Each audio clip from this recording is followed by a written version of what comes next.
yeah.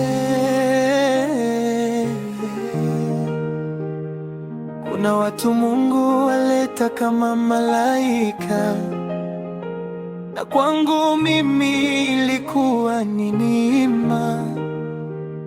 Niliishi Kenya maisha ya furaha, sikuwa nakosa kitu hata mara moja. Kulikuwa na mzee tajiri alinipokea, akaniona mwana wake akanipenda sana. Hakuwa na mtoto kwenye maisha yake, mimi akanipa nafasi moyoni mwake.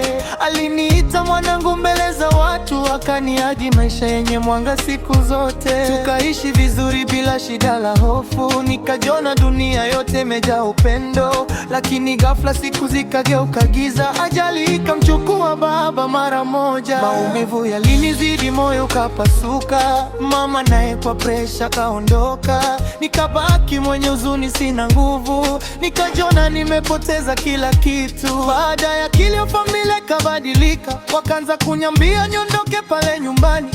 Wakanipa wiki moja nikabidi nyumba, nikabaki natafuta njia kuishi duniani. Nilitoka nikaanza kujitegemea, lakini maisha hayakuwa mepesi kwangu. Nyumba ikafungwa, nikabaki nje na baridi, nikajiona naelekea kuwa chokora mtaani.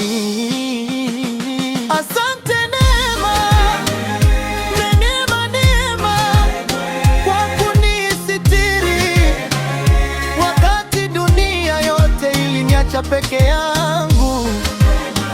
Nilikuwa nje na baridi na nitesa, ukaja kuninua kwa upendo wa kweli.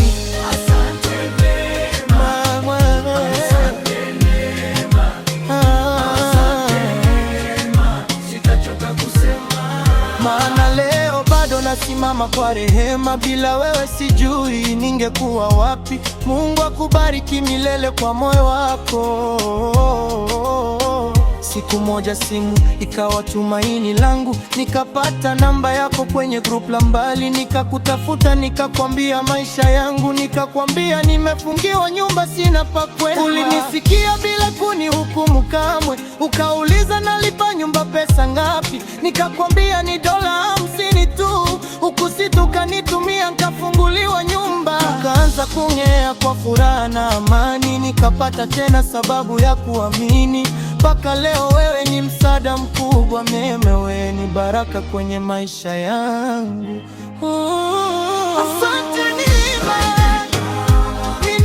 neema kwa kunisitiri wakati dunia yote iliniacha peke